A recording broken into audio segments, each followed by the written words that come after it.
It's time for this week's Economy Matters with Christoph Schumacher. So, Christoph, the economy's heading in the right direction. Do we thank Labor for that?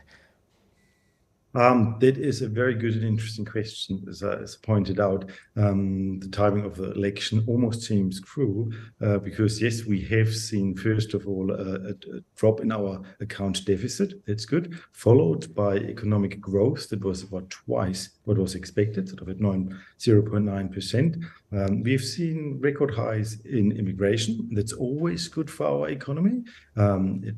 New people arriving in the country do spend money, and that's a good thing. And we've seen inflation to fall. So, interesting question. What causes an economy to sort of be pushed through the life cycle from being in a growth phase to contracting and recovering? Question, is it Labour's fiscal policy and spending, or could it be more the Reserve Bank tight monetary policy? And what weight do you put on both those? Interesting, and there is debate among economists. The monetarists strongly believe that you need to control money, and the supply of money, and let the economy and market forces sort things out. That means you do need to control the OCR. You need to make sure you keep inflation in check, and then the rest will fall in place. In sharp contrast to it are people who follow the ideas of Maynard Keynes, one of the famous economists who had proposed during the Great Depression that no, it's government who needs to spend money, who needs to pump money into the economy, put more money into people's pocket, and they'll go out and spend more, companies will produce more, unemployment will go down, and then sort the rest out later. So there is no clear evidence. It's unfortunately not a situation where we can clearly check and say, yeah, one is right, the other is wrong.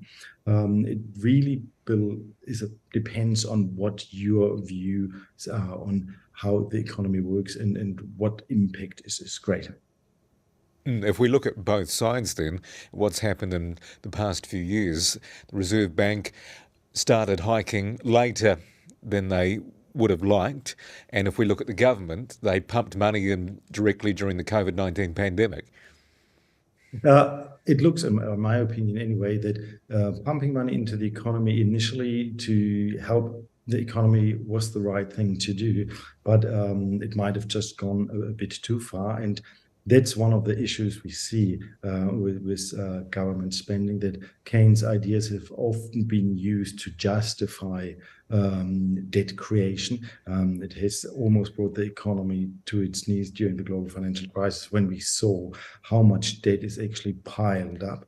When Greece nearly defaulted, it was exactly that kind of thinking. Let's keep spending, let's keep spending.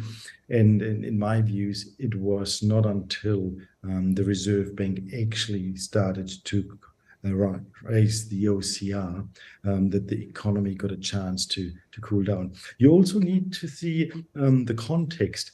What happened in New Zealand was an overheating economy because supply couldn't keep up with demand. And I think that was the problem. The borders were still closed. We simply weren't getting enough products into the country. We weren't producing enough. And that created an overheating economy. It was not until money became so expensive that people actually stopped spending, and that gave our economy a chance to recover and adjust to a level where output actually matched demand. So in my view, it was monetary policy that should deserve the credit for the current rise, and not necessarily the government spending. For now, it looks as though the OCR has peaked. It looks like it, because it would be harsh for the Reserve Bank to still push up the OCR when we actually see the inflation falling and the economy picking up again, because there's always this huge social aspect to an increase in the OCR. People with mortgages, they struggle with high interest rates, and it creates social trouble as well. So I believe for now, the OCR will stay where it is. What do you make of commentators who say they might hike in November or February? Well, I can't see into the future how the economy will develop, but for now, I cannot see a reason why the OCR should go up any further. And let's remember the Reserve Bank always had sort of an upper limit, which they have now reached. So why would you want to interfere with an economy that is in recovery mode and just about to pick up? And the economy is expanding more than economists had thought. What's your predictions of where that's going to head? Um, I hope we are hitting it at some steady growth at possibly the 1% margin. I mean, it looks all a bit better than we initially thought for the first half of the year, that recession wasn't a recession because we weren't negative in Q1. Q2 was far more optimistic. If we can sort of stabilize at that level, and the net immigration number should suggest we can, because the economy does get a boost, then we should be able to maintain similar levels, hopefully, for the next quarter and for the rest of the year as well. And you've also mentioned in your article if the election was 6 months later, Labor may have been given more credit. Possibly, yes, because that was a hot topic as part of the election campaigns. And yes, people are more forgiving once things are a bit better.